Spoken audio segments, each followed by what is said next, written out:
तो हेलो बच्चा पार्टी, क्या हाल चाल। आज की इस वीडियो में हम लोग डिस्कस करने वाले हैं कंप्लीट चैप्टर 13 को।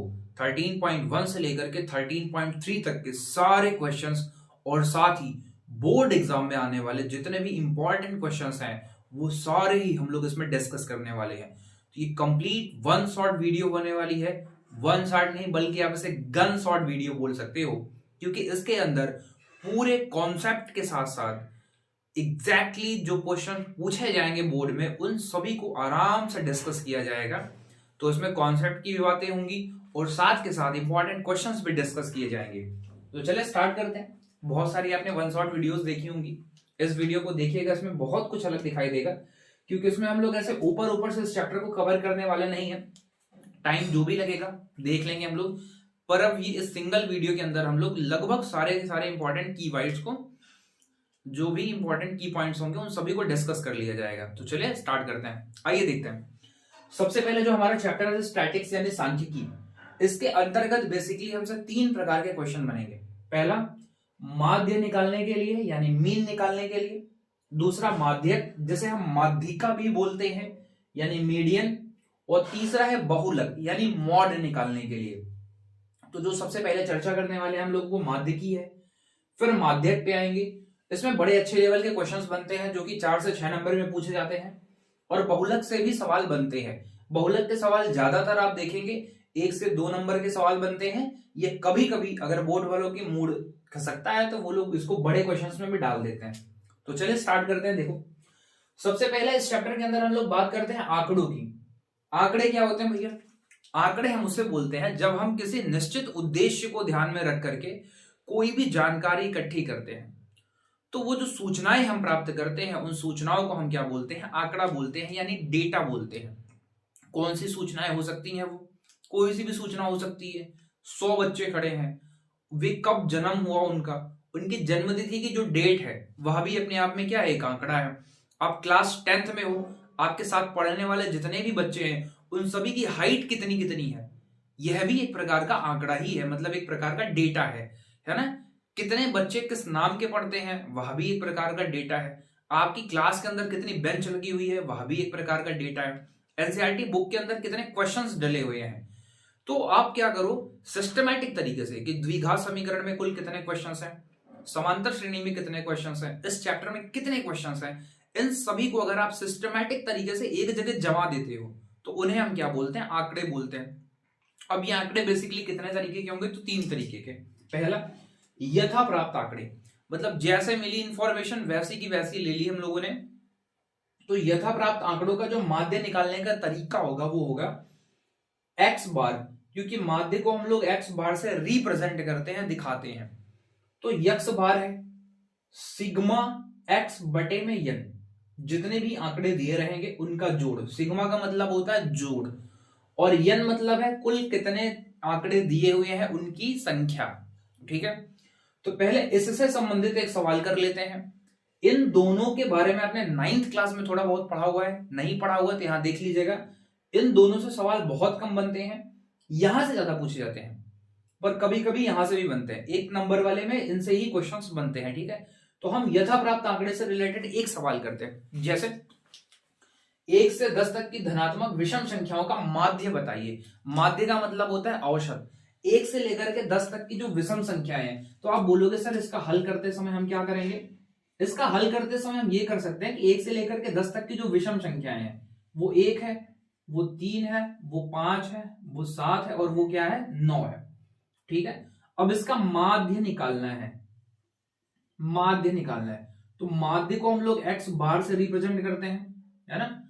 अब आप बोलोगे सिग्मा, सिग्मा मतलब जोड़ो। सिग्मा मतलब क्या करो? जोड़ो। जो भी डेटा आपको दिया हुआ है, जो भी आपको दिया हुआ है वो जोड़ डालो, और बटे में कुल कितने पद दे रखे हैं वो गिन करके उनसे क्या लगा दो? भाग लगा दो। कैसे? ध्यान से सुनना। यहां नंबर्स कितने दिए हुए? 1 + 3 + 5 + 7 + 9। हम इनको जोड़ दिए। कितनी संख्याएं हैं? यन का मतलब होता है कितनी संख्याएं हैं, कितने आंकड़े हैं अपने पास, गिन लो। 1 2 3 4 और 5। आप बोलोगे सर जी यहां पे 5 आएगा, तो 3 1 4, 5 4 9, 9 7 16, 16 9 25/5, यानी 25 के बटे में कितना आ जाएगा, 5 आ जाएगा, और कटने के बाद हमारा जो रिजल्ट है वो कितना आ जाएगा, 5 आ जाएगा। तो इस तरीके से हम इस क्वेश्चन को बहुत आराम से कर पाएंगे, है ना। अब इस तरीके से रिलेटेड आपके ढेर सारे क्वेश्चंस बन सकते हैं। जैसे आप होमवर्क नोट कर लीजिएगा कि 1 से 10 तक है, मान लो मैं बोल दूं 1 से 15 तक की सम संख्याओं का औसत प्राप्त कीजिए, है ना, या अभाज्य संख्याओं का औसत निकालिए 1 से लेकर के 30 तक के बीच में। तो जितनी भी अभाज्य संख्याएं होंगी आप क्या करोगे, लाइन से एक एक अभाज्य संख्या लिखोगे 30 तक के बीच में, फिर जितनी होंगी उतने से क्या कर देना, डिवाइड लगा देना, तो अपना हिसाब किताब लग जाएगा। तो अब मैं ऐसे हटा देता हूं फिलहाल के लिए इस क्वेश्चन को, आप नोट कर लीजिएगा। इस तरीके के सवाल खूब बार पूछता है ना। कुछ आंकड़े आपको दे देगा और उन आंकड़ों से आपको माध्य निकालने के लिए बोलेगा। जैसे एक और सवाल देख लेते हैं फटाफट से। यहाँ पे कुछ नंबर्स दिए हुए हैं, मान लो अपने पास क्या दिया हुआ है, 3 दिया है, 5 दिया है, और यहाँ 4 दिया है, ठीक है। बोले इस आंकड़े का माध्य बताओ क्या होगा। तो आप बोलोगे सर जी माध्य निकालने का तरीका क्या होता है, माध्य निकालने का तरीका क्या होता है, जो भी दिया होगा उसका जोड़ देंगे, मतलब जो भी दिया होगा उसे हम क्या कर देंगे, जोड़ देंगे, और बटे में कितने आंकड़े दिए हैं उससे हम क्या कर देंगे, भाग लगा देंगे, ठीक है। तो देखो चेक करो, हम क्या करेंगे, 3 + 5 + 8 + 4, और इसके बटे में कितने आंकड़े दिए हैं, गिनो 1 2 3 4, तो 4 से भाग लगा दो जरा, 5 3 8 8 16 4 20, 20 के बटे में 4 कट बट जाएगा, कितना आ जाएगा, 5 आ जाएगा। यानी इसका जो माध्य या औसत है हमारा वो कितना आ जाएगा, 5 आ जाएगा, ठीक है। तो पहले तरीके का जो डेटा था हमारा वो लगभग कंप्लीट हो गया है कि अगर हमें यथा प्राप्त आंकड़े देगा तो इस तरीके से हम हल कर लेंगे। अब दूसरा आता है अवर्गीकृत आंकड़ा। अगर अवर्गीकृत आंकड़ा हमें दे दे और उसका माध्य पूछ ले तो किस तरीके से हम हल करेंगे, इसे हटाते हैं फिर आगे बढ़ते हैं। देखिए इतनी तेजी के साथ साउंड कर रहा है ये आवाज। देखो जैसे मान लो हमें क्या दे दे, एक आंकड़ा दे दिया कि भैया एक्स आई है, इधर इधर क्या है, एफ आई है, और इस तरीके से कॉलम बना दे, बोले यहाँ 2 है, यहाँ 4 है, यहाँ 6 है, यहाँ 8 है, यहाँ 5 है, इस तरीके से है कुछ हिसाब किताब। मान लो यहाँ पे 4 दिया है, हमें यहाँ 2 दिया है, यहाँ 3 दे दिया, यहाँ 5 दे दिया, यहाँ जो है 2 दे दिया। इस तरीके से बात आगे बढ़ गई हमारी, है ना। तो अब इसका कैसे माध्य निकाले, बोले इसका क्या निकालो, माध्य निकालो या औसत निकालो दिए गए आंकड़े का। ये सब सवाल एक एक नंबर में बनेंगे, आप ध्यान से सुन के चलिएगा, ठीक है। एक एक नंबर वाले कर लो, फिर उससे बड़े लेवल के सवाल मैंने लिख के रखे हुए हैं, उन सारे सवालों को मैं यहाँ पे प्रैक्टिस करवाने वाला हूँ। जितने सवाल यहाँ हम लोग डिस्कस करेंगे इससे एक भी क्वेश्चन बाहर से नहीं आने वाला है, सेम पैटर्न पे ही सवाल बनेंगे। तो जब कभी आपको इस तरीके से आंकड़े जमे हुए मिले, इनको हम बोलते हैं अवर्गीकृत आंकड़ा। अवर्गीकृत आंकड़े के लिए फॉर्मूला क्या होता है, एक्स बार बराबर सिग्मा एफ एक्स, मतलब जोड़ना है किसको, एफ और यक्स वाले कॉलम को, एफ और यक्स का जो गुणा आएगा उसको जोड़ना है। तो मतलब हमें एक नया कॉलम क्रिएट करना पड़ेगा, वो कॉलम किसका होगा, एफ ऑफ एक्स का, एफ एक्स का होगा। इस एफ एक्स वाले कॉलम में हम क्या करेंगे, इसका मतलब है कि एफ और एक्स का गुणा करवाएंगे, तो 4 दूनी 8, 4 दूनी 8, 6 तिया 18, 8 पंजे 40, और 5 दूनी कितना आ रहा है अपने पास, 10 आ रहा है। अब क्या करेंगे, सिग्मा कर देंगे इसका, सिग्मा का मतलब है जोड़ देंगे। तो चलो हम क्या कर रहे हैं, सिग्मा कर रहे हैं किसका, एफ एक्स का।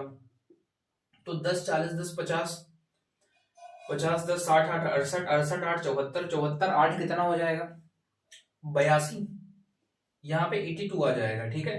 इस तरीके से अब हम क्या करेंगे, नीचे देखो सिग्मा करो यानी जोड़ो एफ वाली लाइन को, तो एफ वाली लाइन को भी हम जोड़ डालते हैं फटाफट से। एफ सिग्मा एफ हमें कितना प्राप्त होगा, 5 2 7 3 10 2 12 4 16, कितना आ रहा है, 16। तो इस तरीके से जो हमारा माध्य निकालने का फॉर्मूला है वो हम यहाँ प्रयोग कर लेंगे, सिग्मा एफ ऑफ एक्स अपान में सिग्मा एफ।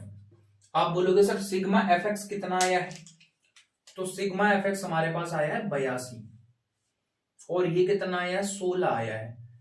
तो आप इसका भाग कर लेना, 5 कुछ कुछ आएगा, है ना, 5.1 के समथिंग समथिंग इसका माध्य निकल करके आ जाएगा। थोड़ा और भी भाग जाएगा अगर आप हल करोगे। तो अपना उद्देश्य क्या है, फिलहाल के लिए सवाल समझना है।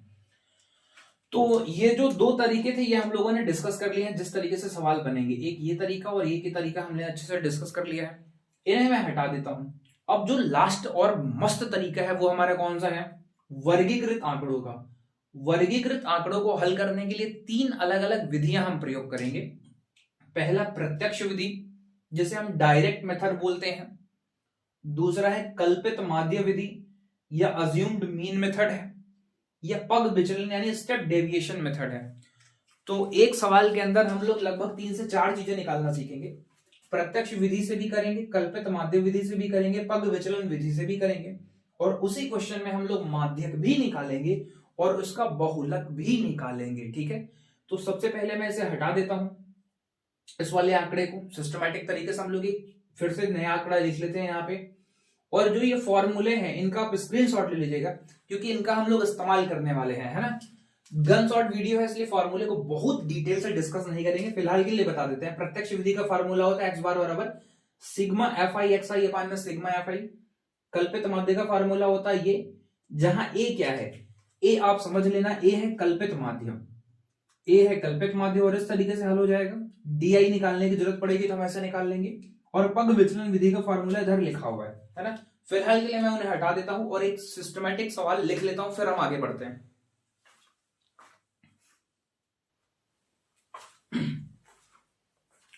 तो चलिए, एक क्वेश्चन हमने लिया हुआ है यहां बोर्ड पर।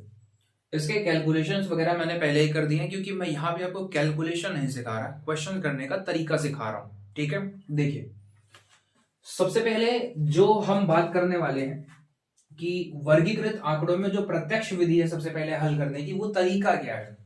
तो हमें इस तरीके से कुछ आंकड़े दिए गए होंगे, वर्ग अंतराल यानी क्लास इंटरवल दिया होगा, और बारंबारता का बंटन हमें दिया होगा, बारंबारता का एक कॉलम दिया होगा हमें। ठीक है, ये 2 चीजें हमें क्वेश्चन में दी गई होंगी।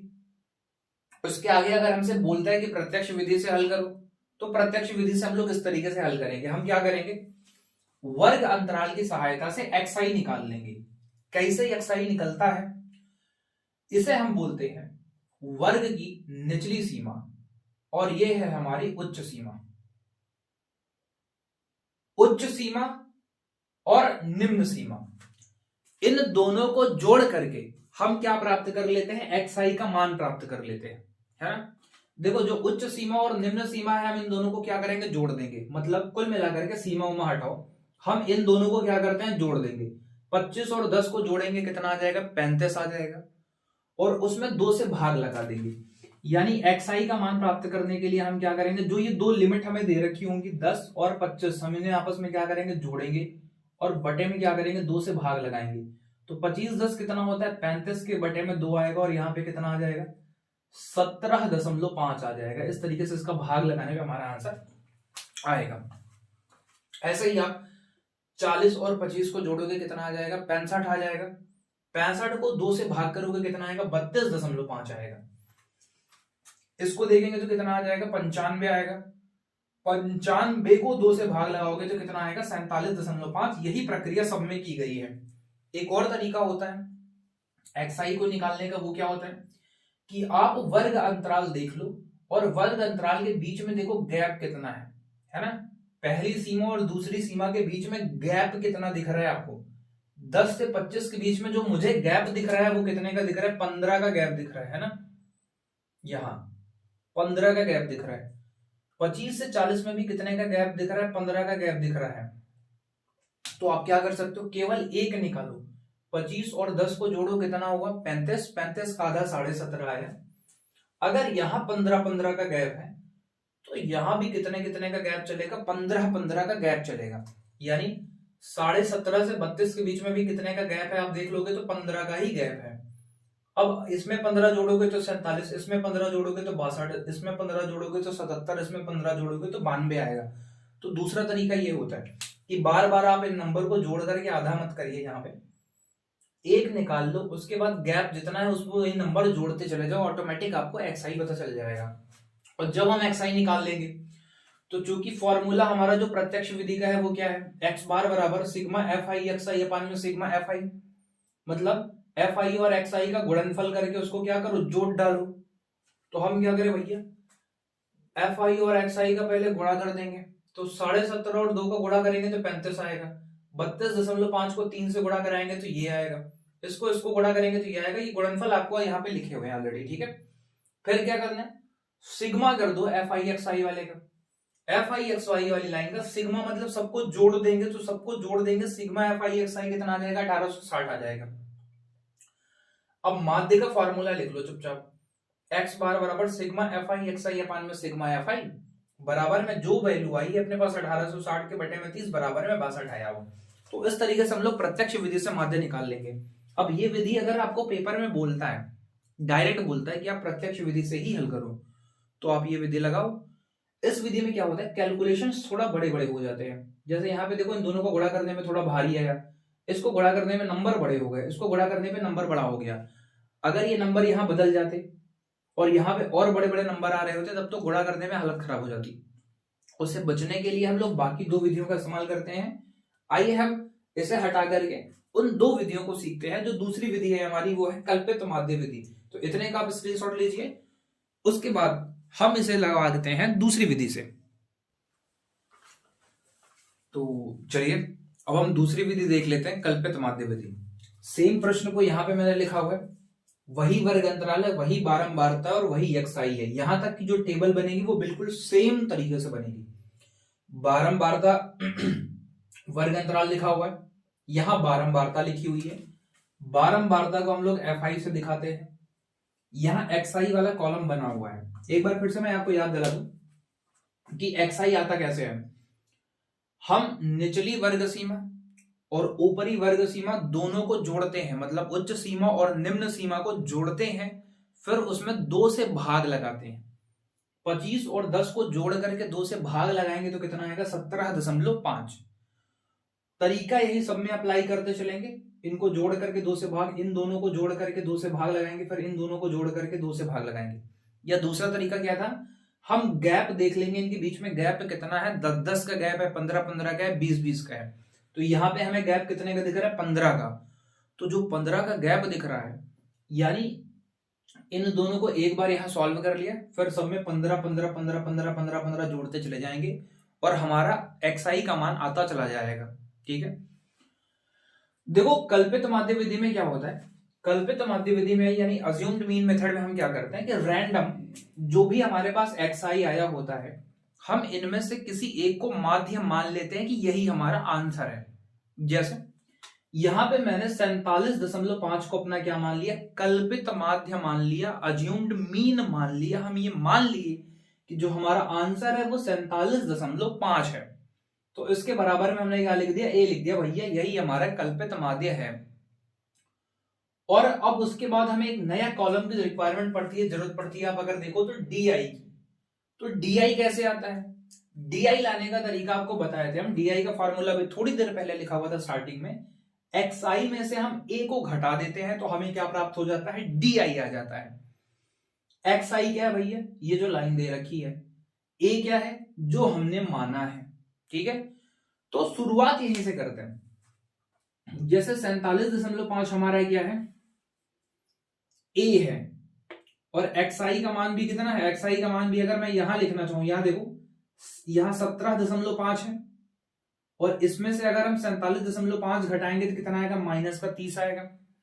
47.5 में से अगर इसे घटाएंगे, मतलब इसमें से इसको घटाएंगे तो ये आएगा, है ना, इसमें से इसको घटाएंगे तो 0, इस तरीके से आ जाएगा। जैसे 47.5 है, यहां पे रख दो 47.5, और एक्स आई का मान भी कितना है, 47.5, तो दोनों को घटाने पे कितना आ जाएगा, 0। एक्स आई की जगह पे कितना है, 32.5, और ए हमारा कितना है, 47.5। उन दोनों को घटाएंगे तो कितना आ जाएगा, -15 आ जाएगा। पर इसमें मैं आपको सिंपल सी ट्रिक बता रहा हूं, उस ट्रिक के जरिए आराम से आप क्वेश्चन कर पाओगे। क्या है ट्रिक, जिसे आप कल्पित माध्य मानो, उसके सामने अपने मन से 0 लिख दो, अपने मन से 0 लिख दो, चाहे जिसे आप मान लो, आपकी मर्जी, आप इसे मान लो, इसे मान लो, इसे मान लो, या इसे मान लो, पर जिसे मानना उसके ठीक सामने क्या लिख देना, आप 0 लिख देना। और प्रयास ये करना कि कल्पित माध्य जो बिल्कुल बीच में हो उसे मानना, या कई बार बिल्कुल बीच में आपको 2-2 नंबर दिख जाएंगे तो आप दोनों में से जो मन करे उसे मान लेना। ठीक है, ऐसा करने से कैलकुलेशन छोटा हो जाता है। तो मान लो हमने यहाँ पे इसको माना है कल्पित माध्य, इसके सामने क्या लिख दिया, 0 लिख दिया। अब यहाँ पे कैसे नंबर लेके आए, तो उसके लिए तरीका ये होता है कि यहाँ पे देख लो गैप कितने कितने का है। तो यहाँ गैप 15 का था, 15 का पहाड़ा पढ़ दो, जीरो के बाद 15, 15 दूनी 30, यहाँ पे 15, 15 30 और 45 आ जाएगा। जीरो के ऊपर की तरफ वाला माइनस और जीरो के बाद वाला क्या होता है प्लस। ये कैसे याद रखोगे, नंबर लाइन आपने पढ़ी हुई है बचपन में। यहाँ पे क्या होता है जीरो, जीरो के राइट साइड वाला क्या होता है पॉजिटिव होता है और जीरो के लेफ्ट साइड वाला क्या होता है निगेटिव होता है। यानी जीरो के जो पहले आया वो माइनस, जीरो के बाद वाला क्या है प्लस। तो जीरो के पहले वाले सारे मान माइनस में होंगे और जीरो के बाद वाले सारे के सारे मान कैसे होंगे प्लस में होंगे। यहां तक क्लियर हुआ सभी को। अब क्या करना है यार, डी तो निकाल लिया हम लोगों ने, डी वाला कॉलम भी बना लिया, शॉर्ट ट्रिक भी सीख ली। अब क्या करें, तो डी निकाल लिया तो बोला कि क्या करो एफ आई और डी का गुणा करो और फिर उसको जोड़ो। तो हमने क्या किया एफ आई और डी का क्या करवा दिया गुणा, यानी एफ आई वाली लाइन का डी वाली लाइन के साथ क्या कराएं गुणा। तो गुणा करो, माइनस 30 दूनी माइनस का 60, 15 दिया माइनस का 45, 7 का जीरो में गुणा किए जीरो आ गया, 15 का 6 में गुणा करेंगे 90 आ जाएगा, 30 का 6 में गुणा करेंगे 180 आएगा और 45 का 6 में करेंगे 270 आएगा। फिर हम क्या करेंगे, इस एफ आई डी आई वाली लाइन को सिग्मा कर देंगे, यानी जोड़ देंगे, सम कर देंगे इसका। इन सभी को जब आप जोड़ोगे तो आपका आंसर कितना आएगा 435 आएगा। ठीक है, इसमें भी तरीके होते हैं करने के। आप चाहो तो 90 में से 45 घटा लो या 90 में से 60 घटा लो, आपके पास 30 बचेगा। उस 30 से 45 को सेटलमेंट कर लोगे, माइनस का 15 बचेगा, है ना। और उसके बाद माइनस का 15 है तो इसमें से 15 माइनस कर दो, इसमें से 15 आप माइनस कर देंगे तो कितना आ जाएगा 165 आ जाएगा। और इसमें 165 जोड़ दो, यहाँ तो आ जाएगा 5 और यहाँ पे 7 6 तरह के 3 हासिल आए, 2 2 4 1 5, इस दो मतलब 2 4 आ जाएगा। ठीक है, इस तरीके से आप क्वेश्चंस को सॉल्व कर सकते हो। अब जब इतना काम कर लोगे आप, तो उसके बाद आपको क्या करना है, तुरंत के तत्काल प्रभाव से आपको लिखना है कल्पित माध्य विधि द्वारा माध्य एक्स बार बराबर A plus sigma F I D I upon F I, sigma F I D I upon sigma F I. ये है इसका फॉर्मूला। ए जो हमने माना था, ए कितना माना था अपने पास 47.5, यहां लिख दिया। Sigma F I D I, F I D आई का सिग्मा कहां हुआ, यहां पे ये कितना है अपने पास 435, यहां लाके रख दिया। सिग्मा एफ आई हमने निकाल रखा है कितना है 30, इसको जब भाग लगाएंगे 14.5 आएगा, इसको जोड़ देंगे कितना आ जाएगा 62 आ जाएगा। इस तरीके से हमने दूसरी भी विधि क्या कर ली है कंप्लीट कर ली है। इसका स्क्रीनशॉट लीजिए, फिर हम इसी को हल करते हैं पग विचलन विधि के द्वारा। तो देखो इस क्वेश्चन को करने का जो तीसरा तरीका है हमारा, वो बेहद खास तरीका है, इसी का हम लोग ज्यादातर प्रयोग करेंगे, जो कि है हमारा पग विचलन विधि। पग विचलन विधि यानी स्टेप डेविएशन मेथड। ये क्या है सर, देखो इस विधि का प्रयोग किया गया है कैलकुलेशन को और छोटा करने के लिए। प्रत्यक्ष विधि से थोड़े बड़े आंसर आते हैं, उसी कैलकुलेशन को छोटा कर देता है आपका पग वो जो है अज्यूम्ड मीन मेथड था, जो हमारा क्या बोलते हैं कल्पित माध्य विधि थी। और उसके बाद ये वाली जो विधि है ये बिल्कुल ही छोटी हो जाती है, इसमें कैलकुलेशंस बिल्कुल ना के बराबर होती हैं। देखिए कैसे, सेम यहां तक की लाइन इसमें भी सिमिलर होगी, वही तरीका है इसमें भी। हम अपने मन से किसी एक को कल्पित माध्य मान लेंगे जो कि माना हुआ है हमारा। वहां पे हम लोग डी आई लिखते थे, डी आई बराबर एक्स आई माइनस ए था। इधर डी आई की जगह पे क्या लिखा हुआ है यू आई लिखा हुआ है, और यू आई निकालने का फॉर्मूला होता है एक्स आई माइनस ए अपान में एच। ठीक है, पर इससे हमें कोई भी मतलब नहीं है, इसको उतनी इज्जत देनी है जितनी शादी विवाह में हम फूफा को देते हैं। मतलब है नहीं है कोई फर्क नहीं पड़ता। इसी तरीके से हम लोग क्या करेंगे, यहाँ पे से कोई मतलब नहीं, हम सिर्फ सिस्टमैटिक तरीके से यहाँ देखेंगे, जो भी हमारे पास कल्पित माध्य निकल के आया है उसके सामने आप चुपचाप 0 लिख दो, ऊपर -1 -2 लिखो, और नीचे की तरफ 1 2 3 ऐसे लिखते चले जाओ जितने भी होंगे। जैसे ऊपर की तरफ आप 1 2 3 4 लिखते जाओ और नीचे की तरफ भी 1 2 3 4 लिखते जाओ।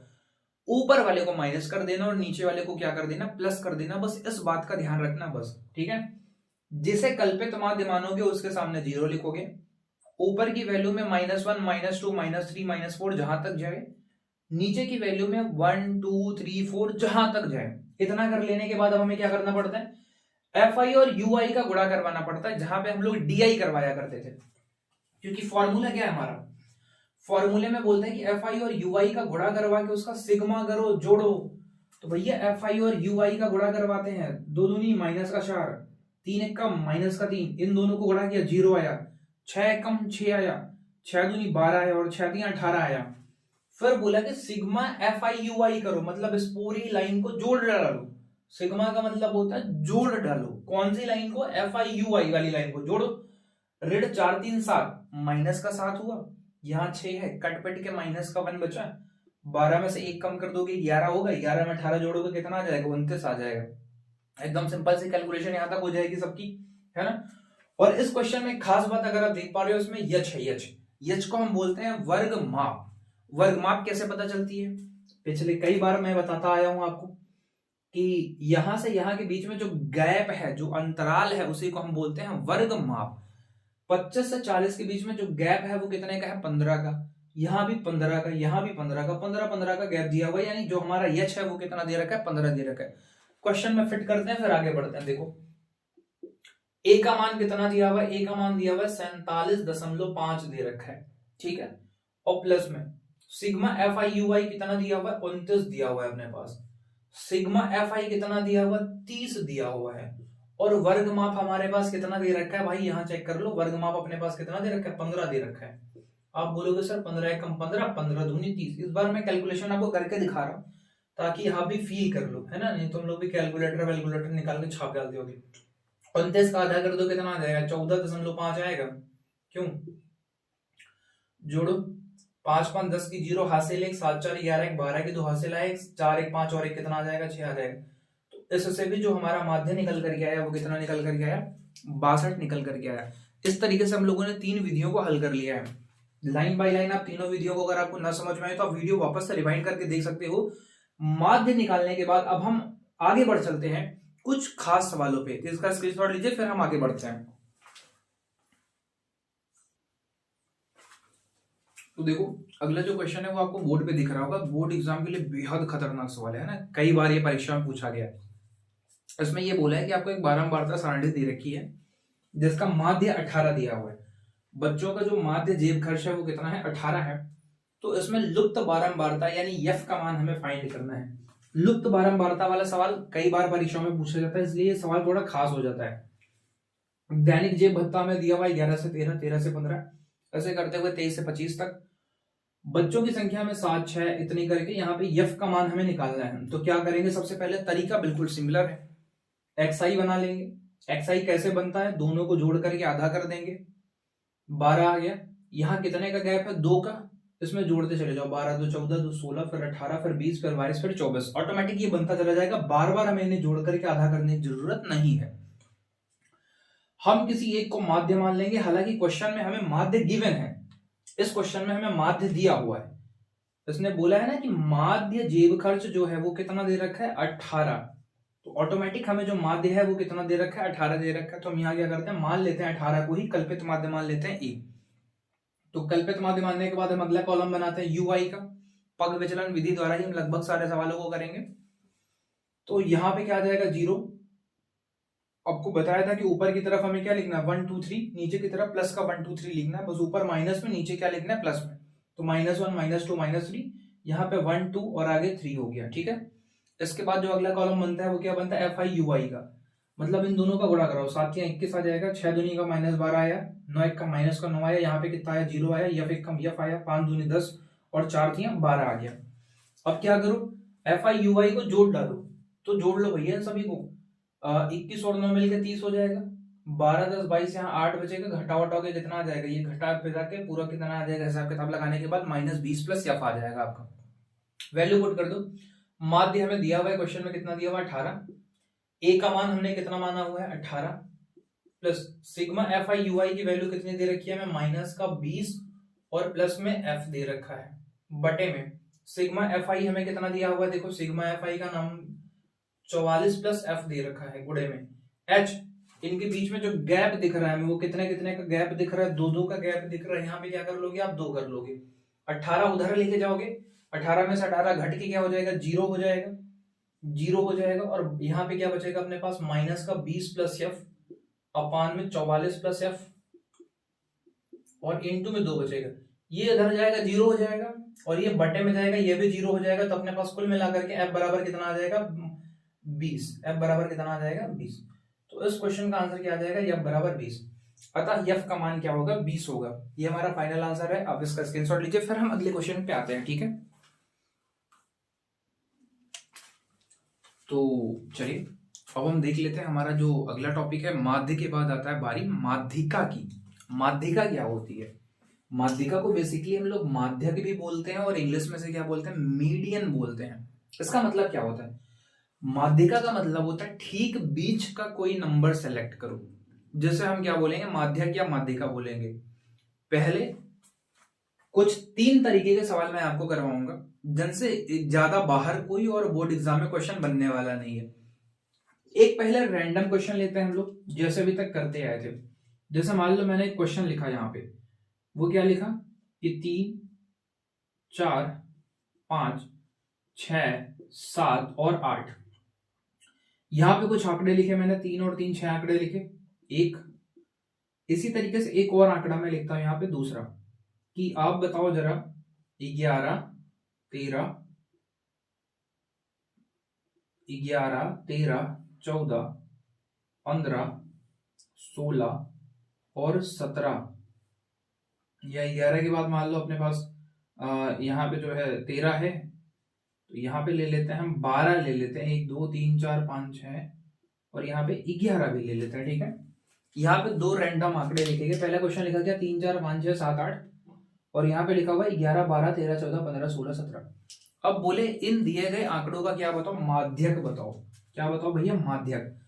तो माध्यक निकालने का तरीका क्या होता है कि सबसे पहले हम पदों को, जो भी हमें आंकड़े दिए होंगे, उनको आरोही या अवरोही क्रम में व्यवस्थित कर लेंगे, यानी असेंडिंग या डिसेंडिंग ऑर्डर में लगा देंगे। जरूरी नहीं कि ये आंकड़े क्रम से ही लिखे हुए आए। हो सकता है 5 पहले होता, 4 बाद में होता, 8 पहले होता, 7 बाद में होता। तो आप इनको सिस्टमैटिक तरीके से जमा लेते सबसे पहले, या तो असेंडिंग ऑर्डर में लिखते या डिसेंडिंग ऑर्डर में, मतलब या घटते क्रम में लिखते या इनको बढ़ते हुए क्रम में आप लिख देते। पहला काम हम कर लेंगे। दूसरे काम में क्या करेंगे, हम पद गिनेंगे कितने हैं, 1 2 3 4 5 और 6। अगर पदों की संख्या सम आती है, क्या आती है, सम, तो हम फॉर्मूला प्रयोग करेंगे n/2 वां पद प्लस n/2 प्लस 1 वां पद, और इस पूरे के बटे में हम क्या लगा देंगे, 2 लगा देंगे। ये हमारा फॉर्मूला होगा जब पदों की संख्या सम आ जाए। इसका मतलब क्या हुआ, इसका मतलब यह हुआ कि यन कितने थे यहाँ पे, 1 2 3 4 5 और 6। हम बोलेंगे यन की संख्या कितनी है, अपने पास 6 है। 6 के बटे में क्या आ जाएगा, 2 आ जाएगा, प्लस यहाँ यन की जगह पे क्या रखेंगे, 6/2 प्लस में कितना आ जाएगा, 1, है ना। थोड़ी देर के लिए मैं ये सवाल नीचे का हटा दे रहा हूं, बाद में हम लोग देख लेंगे, जैसे बदल के भी देख लेंगे। बटे में कितना आ जाएगा, 2। आप बोलोगे सर 6/2 मतलब यहाँ वां पद लिखा रहेगा, तो छठे के बाद यहाँ पे क्या आ जाएगा, तीसरा पद, या तीसरा पद है ना,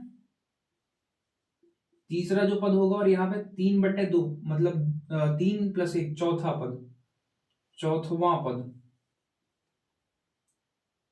3वां पद, है ना। यहाँ वापद लिखा रहता है। बटन कितना आ जाएगा इसके, 2 आ जाएगा। अब चेकआउट करो जरा, तीसरे पद पे हमारा कौन बैठा हुआ, 1 2 3, तीसरे पद पे हमारा बैठा हुआ है 5, और चौथे पद पे हमारा कौन सा बैठा हुआ है, 6। बटे में क्या आ जाएगा, 2। तो हम करेंगे 6 5 11, 11/2, और खट से आप बोलोगे सर इसका आंसर आ जाएगा 5.5 आ जाएगा, है ना। इसका जो माध्यक होगा वो क्या होगा, 5.5 होगा। एक तो तरीका ये है करने का। दूसरा तरीका मैं आपको डायरेक्ट बता देता हूं। जैसे आप गिन लिया करो, ऐसे देख लो 1 2 3 4 5 और 6, है ना। यहाँ 6 नंबर दिए थे, मतलब आंकड़े सम थे। तो ये इतनी मगजमारी अपने को नहीं करनी है। हम डायरेक्ट बिल्कुल बीच के 2 नंबर देखेंगे, बिल्कुल सेंटर में जो बैठे हुए, 2 इधर छोड़े 2 इधर छोड़े, बीच में कितने आ गए, 5 और 6। तो इनको जोड़ करके आधा कर दो बस, 6 5 11, और उसका आधा कर दो, कितना आ जाएगा, 5.5। ये डायरेक्ट तरीका होता है। जैसे अगर इसी में एक और नंबर लिख देता, मान लो 9 लिख देता, तो आंकड़ों की संख्या क्या हो जाती, विषम। तो विषम के लिए जो फॉर्मूला होता है, अगर हम इसे फॉर्मूले के हिसाब से सवाल लगाएं तो वो क्या होगा, फॉर्मूले के हिसाब से हमारा सवाल होता है, अगर पदों की संख्या हमारे पास विषम हो रही है तो उसका फॉर्मूला होता है n+1/2 वां पद, है ना, वां पद। तो चलो चेक कर लो, n कितना है अपने पास, 3 3 6 एक साथ हो गया इस बार, 7 + 1/2 वहां पद। अब आप कैलकुलेशन करो, 7 1 8/2 यानी चौथवा पद, और चौथा पद क्या होगा हमारा 1 2 3 और 4, यानी ये हमारा क्या हो जाएगा माध्यक हो जाएगा। इसको हम डायरेक्ट भी कर सकते थे, आप डायरेक्ट ही देख लेते कि ठीक बीच में कौन बैठा हुआ है 6, यही हमारा माध्यक होगा। अगर बिल्कुल बीच में हमें माध्यक दिख जाए तो ये, अब जब ये नंबर ना होता तो हमें बीच में संख्या ना दिखती, उस कंडीशन में क्या करते हम बीच के दो नंबरों को जोड़ करके क्या कर देते आधा कर देते, इस तरीके से हमारा डायरेक्ट आंसर आ जाता। एक और सवाल यहाँ बोर्ड पे लिखा हुआ है, अगर इस तरीके का सवाल आ जाए तब क्या करोगे कि प्राप्तांक हमें दिया हुआ है, विद्यार्थियों की संख्या दे रखी है, तो उसके लिए हम सबसे पहले ज्ञात करेंगे संचयी बारंबारता, कम्यूटेट फ्रीक्वेंसी हम निकालेंगे। वो निकालने का तरीका क्या होता है बस आप वो सीख लो बस फटाक से। जो यहाँ दिया रहेगा आप यहाँ लिख दोगे 6, उसके बाद आप ऐसे जोड़ोगे 20 और 6 जोड़ोगे कितना आ जाएगा 26 आ जाएगा। ऐसे तिरछा तिरछा जोड़ना है, 26 और 24 को जोड़ेंगे ये ऐसा, इसको यहां से जोड़े और इसको यहां से जोड़ेंगे, 26 और 24 जोड़ेंगे कितना आ जाएगा, आप बोलोगे सर 50 आ जाएगा। 50 और 28 जोड़ेंगे तो आप बोलोगे कितना आ जाएगा, 50 और 28 जोड़ेंगे तो कितना आ जाएगा 78 आ जाएगा, है ना। ये देखो इसके सामने ये, इसके सामने ये, इसके सामने ये, इसके सामने 78 में 15 जोड़ोगे कितना आ जाएगा, तो आप बोलोगे सर 78 में 15 जोड़ेंगे कितना आ जाएगा 93 आ जाएगा। 93 में अगर हम 4 को जोड़ेंगे तो कितना आएगा, आप बोलोगे 97 आ जाएगा सर। 97 में 2 जोड़ेंगे आप बोलोगे 99 आएगा, और 99 में 1 जोड़ेंगे पूरे के पूरे कितने आ जाएंगे 100 आ जाएंगे। और एक मजेदार बात कि जब आप एफ वाली लाइन को जोड़ोगे ना, यानी सिग्मा एफ निकालोगे, या इसी सिग्मा एफ को यहाँ पे यन बोला जाएगा, उस यन का मान भी आप कितना निकल के आएगा, आपके पास 100 निकल के आएगा। यानी जब कभी आप संचयी बारंबारता निकाल रहे हो तो जो वैल्यू यहां आएगी वही वैल्यू यहां पे आएगी, आप चेक कर लेना। एफ वाली लाइन को जोड़ने पर जो मान आएगा वही संचयी बारंबारता को हल करने के बाद यहां पे मान आएगा। कैसे निकाले हैं संचयी बारंबारता, पहले पद को एज इट इज लिख दिया गया, उसके बाद ऐसे तिरछा तिरछा जोड़ा गया है, इनको क्या किया जोड़ा, 20 और 6 जोड़े 26, 26 में 24 जोड़े 50, 50 में 28 जोड़े 78, 78 में 15 जोड़े 93, में 4 जोड़ा 97, में 2 जोड़ा 99, में 1 जोड़ा 100 आ गया। क्लियर बात है। अब क्या करेंगे, अब हम n/2 चेक करेंगे। क्या चेक करेंगे, n/2 वहां पद कहां हो रहा है हमारा, n/2 वहां पद हो रहा है कहां पे। अब जरा चेक करो, ध्यान से सुनना, बहुत ध्यान से सुनना। यहां जो पदों की संख्या निकल के आई है वो कितनी निकल के आई है 100, और अगर पदों की संख्या सम हो जाती है तो हम क्या करते हैं, सम हो जाती है तो ठीक बीच के दो पदों को जोड़ करके 2 से भाग लगा देते हैं, यही तो तरीका होता है। यानी पदों की संख्या हमारे पास 100 आई है, इस सिस्टम से अगर हम यहां पे चले तो n का मान कितना रखेंगे, क्वेश्चन के हिसाब से हम लोग 100 रखेंगे, और यहां पे भी कितना रखेंगे भैया 100 रखेंगे, तो आप बोलोगे 100/2 मतलब यहां पे कौन सा पद आ जाएगा, 50वां पद आ जाएगा। 50वां पद आप बोलोगे 100/2 यानी यहां पे कौन सा आ जाएगा 51वां पद आ जाएगा। अब मजेदार तो ये है कि 50वां और 51वां पद हमारा होगा कहां, वो खास है। देखो अब इससे कोई मतलब नहीं रहेगा फिलहाल के लिए, अब हम इस सवाल को हल कर रहे हैं, है ना।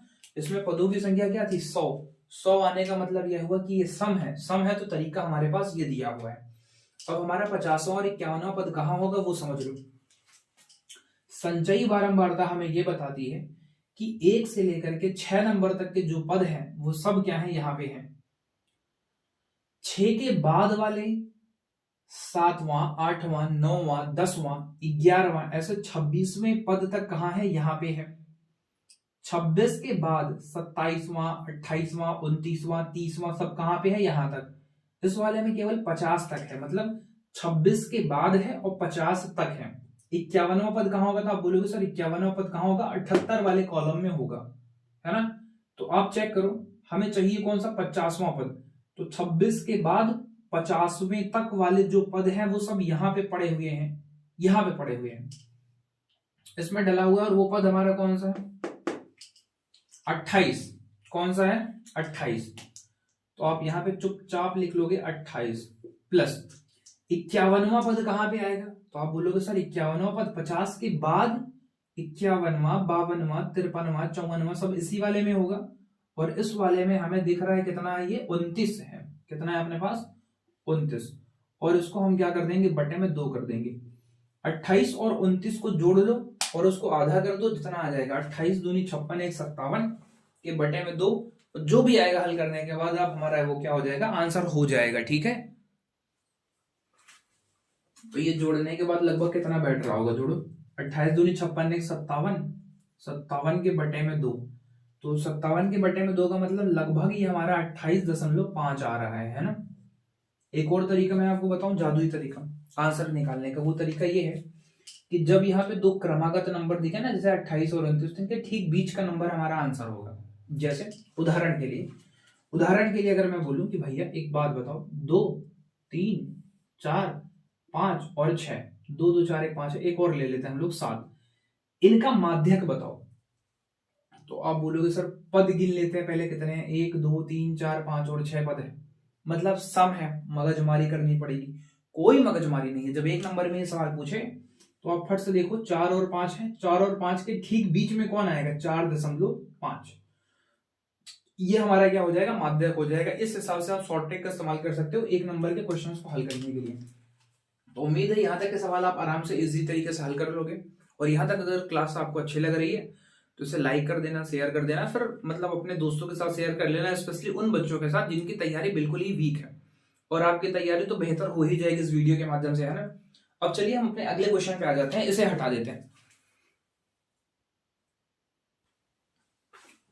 अब देखो जो अगला क्वेश्चन हमें दे रखा है, ये क्वेश्चन बहुत ही बेहतरीन है और परीक्षा में इससे संबंधित एक सवाल पक्का बनने वाला है। देखो इसमें क्या दे रखा है कि एक वर्ग अंतराल दिया है, बारंबारताओं का योग हमें 100 दे रखा है, पहले से ही प्रश्न में दे रखा है, और हमें माध्यक दिया हुआ है 525। क्वेश्चन आपको यहाँ बगल में दिख भी जाएगा।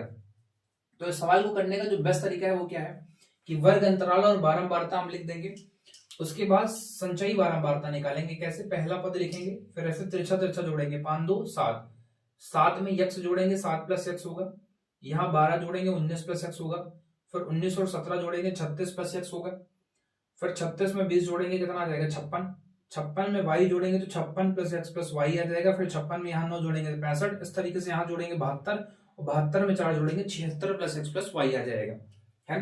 अगर आप ध्यान से देखो तो हमें किसकी किसकी आवश्यकता पड़ रही है, यल n/2 माइनस का CF f इंटू एच की आवश्यकता पड़ रही है। ठीक है, एक एक करके समझते हैं।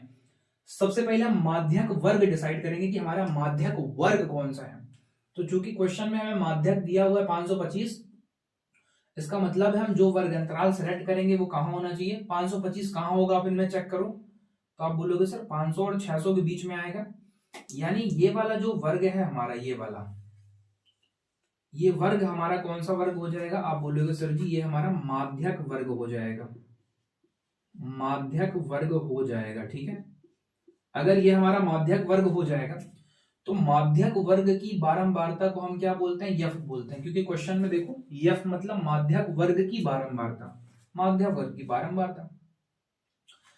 सीएफ क्या लेते हैं, माध्यक वर्ग के ठीक पहले वर्ग की बारंबारता, यानी इसे हम कैसे क्या प्रयोग करेंगे, इसे एज हम क्या लेंगे, CF लेंगे। चलो यच मतलब इनके बीच में जो गैप है, इनके बीच में गैप हमें कितने का दिख रहा है, जो यच हमें दिख रहा है वो कितने का दिख रहा है, 100 का गैप दिख रहा है। आप अगर देख पा रहे हो तो यच कितना है अपने पास, 100 दिया हुआ है।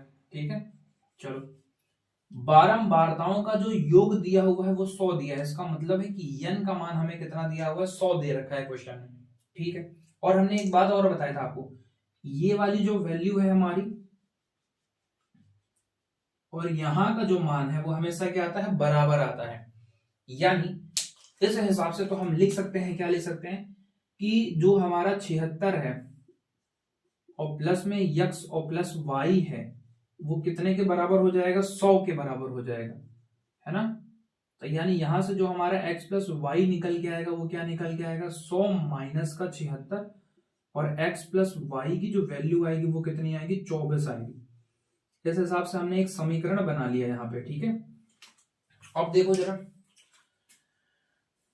हमें यल की जरूरत पड़ेगी, तो यल होता है माध्यक वर्ग की निम्न सीमा, यानी ये हमारा क्या है, यल है। निम्न सीमा हमारी 500 है। चलो वैल्यू रख के फटाफट से हल करते हैं। माध्यक कितना दिया अपने को, 525 दिया है क्वेश्चन में, 525। यल हमने निकाल लिया है, कितना आया अपने पास, 500 आया है। n/2, यन कितना है अपने पास, 100, तो यहां लिखोगे 100 के बटे में 2 माइनस का CF, CF कितना है अपने पास, आप बोलोगे सर जी 36 प्लस 44 है। CF कितना है, 36 प्लस x है, तो यहां ब्रैकेट में लिख देते हैं 36 प्लस x, और पूरे के बटे में कितना आ रहा है भैया f। f का मतलब कितना, f का मतलब आप बोलोगे 20, f का मतलब है 20। और इधर की चीजें मैं हटा दे रहा हूँ क्योंकि हमें यच लिखना है अपने को, तो यहाँ पे मैं अलग कलर से लिख देता हूँ ताकि आप समझ पाओ क्वेश्चन को, है ना। यहाँ पे यच का मान कितना है अपने पास, 100 दिया हुआ है क्वेश्चन में, कितना दिया हुआ है, 100 दिया हुआ है। तो आप इसे हल करना स्टार्ट करो, ये केवल यहीं तक है। 500 इधर लेके आओगे तो 500 में से 25 घटेगा, कितना आ जाएगा अपने पास, केवल और केवल 25 बटेगा, है ना। यहाँ पे प्लस है, और ये 100 में 2 से भाग लगाओगे कितना आ जाएगा, 100 में 2 से भाग लगाने पे आपके पास कितना आ जाएगा, 50 आ जाएगा। माइनस में कितना आ जाएगा, 36, और प्लस माइनस, माइनस में कितना आ जाएगा यक्स, बटे में कितना आ जाएगा 20, और घोड़े में कितना दे रखा है अपने पास, 100 दे रखा है, ठीक है। एक जीरो से एक जीरो यहाँ पे हमने क्या कर दिया, इसे काट दिया आराम से। अब 2 एक कम 2, एक काम करते हैं, ये वाला 2 का गुणा यहाँ करवा देते हैं, 25 दूनी 50 बराबर यहाँ पे कितना आ जाएगा 50 माइनस 36 माइनस यक्स, और गुणे में अपने पास कितना है 10, एक जीरो से एक जीरो ये भी कट गया, है ना। 50 में से 36 घटा दो कितना आ जाएगा, तो 50 में 36 घटाओगे 14 आएगा, तो इसे अलग से लिख लेना यहाँ पे। 5 बराबर ये आएगा 14 माइनस एक्स, ये x इधर ये इधर जाएगा, तो x बराबर 14 माइनस 5 हो जाएगा, x बराबर आपके पास कितना आ जाएगा 9 आ जाएगा, है ना। और जब आप x का मान उठा के समीकरण 1 में रखोगे तो 9 प्लस वाई बराबर आपके पास 24, यानी y का मान कितना आ जाएगा 24 माइनस 9, तो जो y का मान है वो 24 में से 9 घटाने पे कितना आ जाएगा 15 आ जाएगा, है ना। तो यानी जो x का मान है वो आपके पास 9 आएगा और y का मान कितना आ जाएगा 15 आ जाएगा। इस वीडियो में इतना ही रखते हैं, लगभग हमने बहुत सारे क्वेश्चन कवर कर लिए, अभी भी बहुलक बताना बाकी रह गया और एक छोटा सा टॉपिक और बचा रह गया है, तो वीडियो बहुत लंबा हो जाएगा, इसलिए हम इसको एक और पार्ट में बना रहे हैं। अगर यहाँ तक वीडियो आपको समझ में आया तो आप इसे लाइक वाइक कर सकते हो, और यहाँ फिलहाल इसका स्क्रीनशॉट ले लो। उम्मीद है आप यहाँ तक बेहतरीन तरीके से आपकी तैयारी हो चुकी होगी। मिलते हैं नेक्स्ट किसी वीडियो में, तब तक के लिए जय हिंद, वंदे मातरम।